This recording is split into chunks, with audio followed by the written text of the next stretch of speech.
Alright, hello everybody. Sorry for the delay, I was having a bit of camera difficulty here. Alright, let's just jump into it and let's do our quick view on our Halloween Spectacular. I'm flying solo today. I'm also coming down off of having bronchitis for a few days, so my voice sounds a bit hoarse, that is why. And if I also break into a coughing spat, that is why. I don't have a flu, I don't have the cold, and I don't have COVID. Good old-fashioned bronchitis. It's wonderful. I'm on antibiotics to try and get rid of it, but I apologize for the poor audio from my voice. Alright, let's just roll right into it. Alright, so we're going to do some quick smash reviews today. We're doing Halloween, Friday the 13th, and Creepshow parts 1 and 2. Alright, let's start off with a classic. Alright, and I apologize in advance. These are 40-plus-year-old movies. If am I spoiling this for anybody, I do apologize. But as I said, these movies are 40 years old or older. So yeah, it is what it is. All right, let's start with the one that started out. Halloween. The story of a nut job, blonde-haired white kid who's about, I don't know, 8 maybe. It's never. They probably stated it in the first film. I just can't remember. Let's say he's 8. Goes in, kills his sister, then Judith, and then he goes to an insane asylum for like 10 years. Breaks out when he's 18. Goes on another killing spree where he one by one picks off a bunch of dumb, horny teenagers who want to have a good time, and he slowly picks off all the main cast members until he's down to Jamie Lee Curtis's Laurie Strode. That's pretty much the plot in a nutshell. The killer breaks out of an insane asylum, steals a William Shatner mask from a Halloween store, and starts murdering teenagers one by one.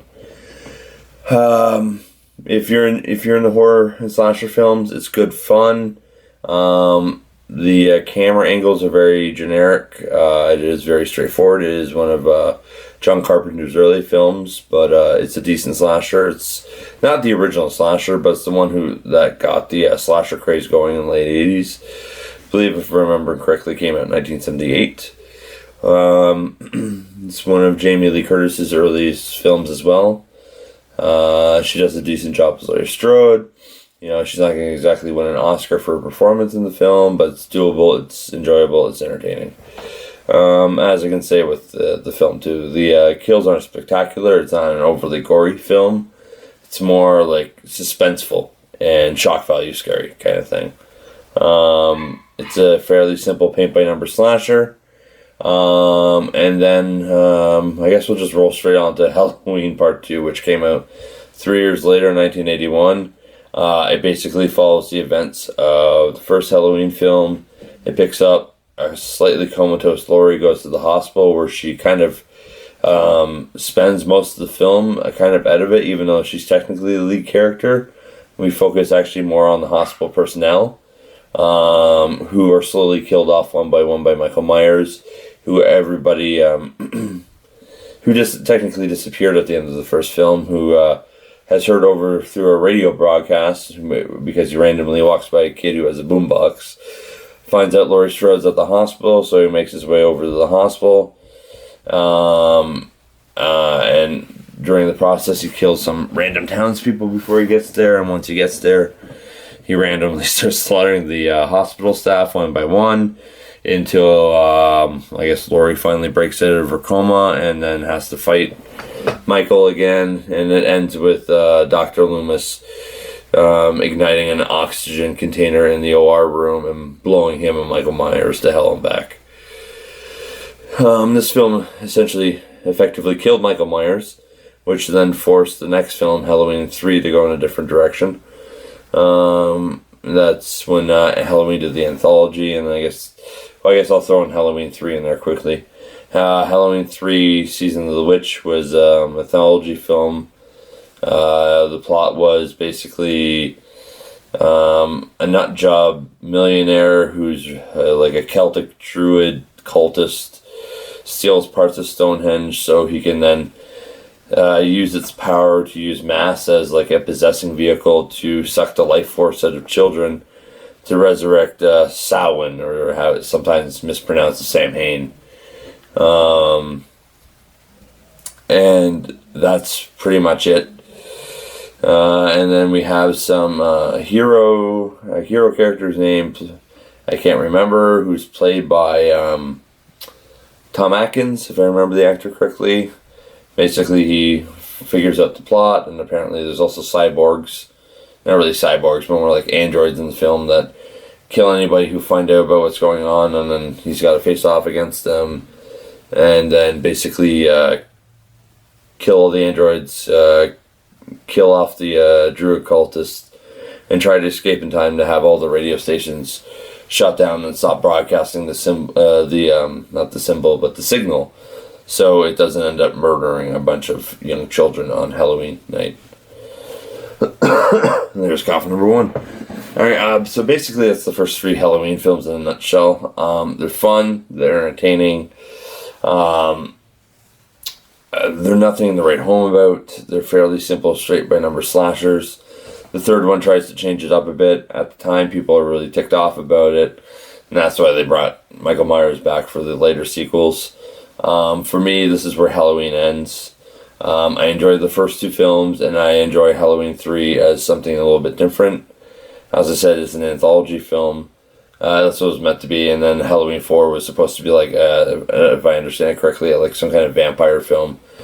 There's rumors that vampire film became Fright Night, but then I've read elsewhere that that's a misunderstanding. That Fright Night was always its own thing, had nothing to do with it. And the vampire story that Halloween 4 was originally supposed to be that never ended up happening either became something else or just never ended up happening, period. And as I said, they went back to just doing straight up BS Michael Myers sequels, and they had to find a convenient reason to resurrect Michael every film. At least with Friday the 13th films, they brought Jason back as a zombie, so they didn't really have to explain it. He was just a monster. End of story. But as I said, I really enjoyed the first 3 Halloween films. For me, that's where the Halloween franchise ends. That's the Halloween trilogy for me in a nutshell. And everything else came after as a nice what-if story, but I really couldn't give a rat's behind about them. I'll admit Halloween 2018 was a decent film, but I didn't really need it. And Halloween Kills, which I believe is the sequel that followed, was a giant piece of garbage. And Halloween Ends is a weird, unique film. Maybe it'll be appreciated more in years to come, but it was unnecessary. As I said, anything after Halloween 3 is just a piece of crap. You watch it as a nice what-if story, but I don't ever put any stock or merit into it. Halloween H2O is a decent story, but it is what it is. Alright, moving on. Friday the 13th, parts 1 and 2. Friday the 13th was pretty much like more or less was a more direct rip-off of Halloween. Basically, it was like, what if we do Halloween, but instead of it taking place during Halloween, what happens if it happens at a summer camp? And instead of being a bunch of dumb kids getting ready for Halloween, it's a bunch of dumb counselors trying to, get ready for setting up a camp. So basically, Friday the 13th, part 1 follows the same formula. It's a whodunit. A mysterious slasher picks people off one by one. It's far less gory than a lot of the straight other slasher films that come after it and its sequels. And then we go one by one until, they do the big reveal of who the killer is. But, unlike a lot of other horror films where, like, the killer ends up being one of the main cast you've known all along, they throw you kind of a curveball at the end where they quickly introduce a new character, Mrs. Voorhees. And it turns out Mrs. Voorhees was the mother of the young boy who drowned many years before, and she's kind of gone crazy and is, killing off counselors one by one because they're busy, making out or making love that her son drowned because of their incompetence. So now she's crazy and kills counselors off by one, and anytime they try to reopen the camp, she goes crazy and starts killing people again. And the film ends when Alice King's character, if I remember the actress's name correctly, and character's name who I can't remember, even though I just watched this film a few days ago and I've seen it multiple times over the years. That's, how important her character really is. Ends up being the final girl of the film, killing off Mrs. Voorhees, and yeah, it's pretty much Friday the 13th in a nutshell. And Jason Voorhees is not the killer in the first film. He does appear in a dream sequence at the end. And technically through some flashbacks when Mrs. Voorhees talking about her son that drowned. That's about it.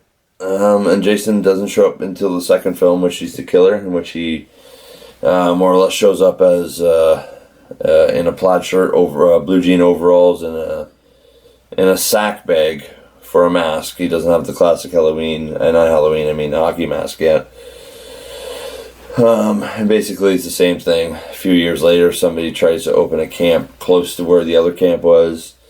Jason shows up, starts killing people one by one, because, he's following in his mother's footsteps. No one can open the camp, because it's going to be a travesty. At least Jason's mother had a motive. Jason, at this point, is just a deranged nutjob who's been living in the forest for all these years. He has no contact with society, and basically he saw his mother kill all these people and then have one of them kill her. So basically he's, I guess, taken as like camp counselors are the villains, and he must follow in his mother's footsteps and kill anybody close to the old campsite. I guess it's territorial, or he's boredom, or he's just got a hard on for murdering people. I don't know. They don't really give it a lot of psychological. They don't give it a good, they don't really dive into it. Even though one of the characters in the film is, I believe, a psychologist, and she tries to psychoanalyze Jason, but it's a poor psychoanalyst. Okay, I can't even say the word right now. I sound like a dumb country bumpkin. Basically, she does a poor forget it. You know what I'm trying to say. That's all, folks. But basically, yeah, she does a poor psychological review on him. There we go. Boom. So that's the plot of Friday the 13th Part 2. Basically, Friday the 13th Part 3 is more or less the same thing, except instead of Jason killing a bunch of people at a campsite, he kind of wanders a little further and finds an old farmhouse, and a bunch of horny teenagers show up one day, and he just starts slaughtering them one by one until Chrissy is the final girl in that film, and then she, I believe, shoves a pitchfork through him. I can't remember.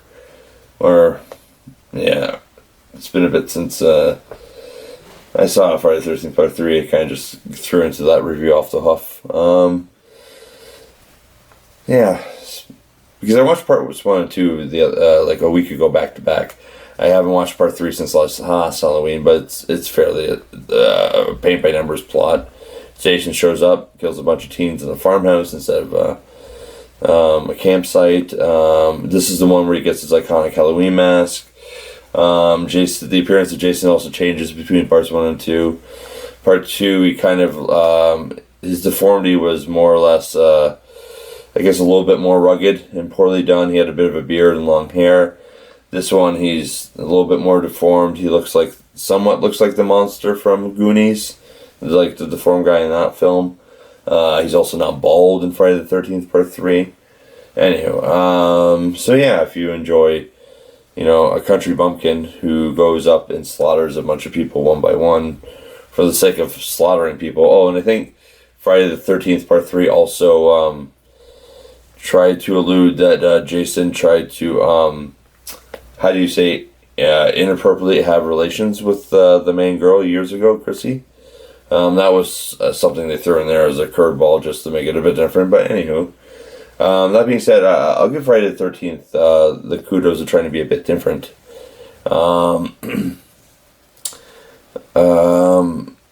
Yeah, because they had at least the killer had an actual motive in that film, which I'll give Mrs. Voorhees more motive than Michael Myers or Jason Voorhees ever had. And the other two films I recommend you checking out, that I'll do a quick little poor review on, are Creepshow Parts 1 and 2. They are anthology films, but unlike Halloween 3, which is one story throughout the entire film, they follow the classic partial story anthology film where they have a bunch of stories in one film, kind of like the Twilight Zone, the movie. So in Creepshow, I think there's 4 stories. I might be remembering them out of order, but the first one's about Leslie Nielsen finding out that Ted Danson is having an affair with his wife. So he takes Ted Danson's character, his wife's character, buries them in the sand up to the neck, and tries to drown them. Eventually succeeds, and then they come back as like undead zombies and kill him as revenge. So it's a revenge film all the way, like a revenge plot all the way around. The second story is Father's Day, I think, where an abusive rich man basically belittles his entire family until his one daughter snaps and kills him, and then years later on Father's Day, he comes back from the dead, kills her, and then starts killing his family members off one by one because this sick evil man simply just wants his birthday cake, or sorry, his Father's Day cake.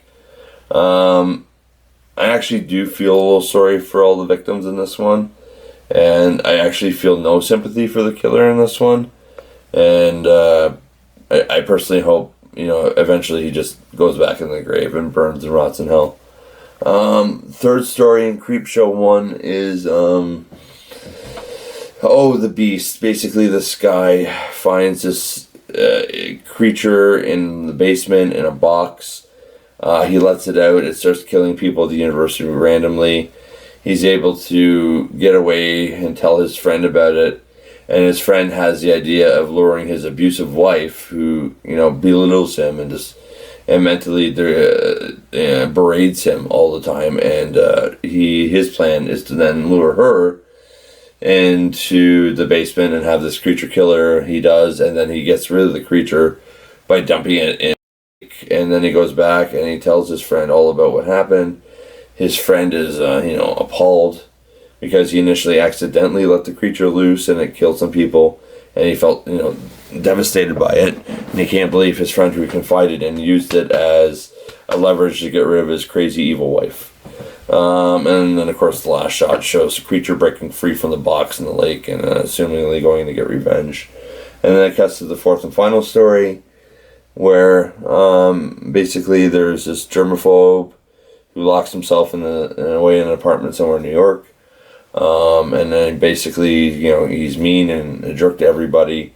And then he ends up getting into a battle with a bunch of cockroaches. The cockroaches eventually drive him insane and then eventually kill him. And that's the end of that story. Creepshow 2 is once again an anthology film. This one is broken into 3 stories. We have the Wooden Chief story, which basically there's like this wooden chief like a statue that comes to life after the store owners of the shop he presides over is killed. So he then goes and kills the people who killed the shop owner and his wife, and it ends with him brutally murdering them, and the last person he kills he ends up scalping.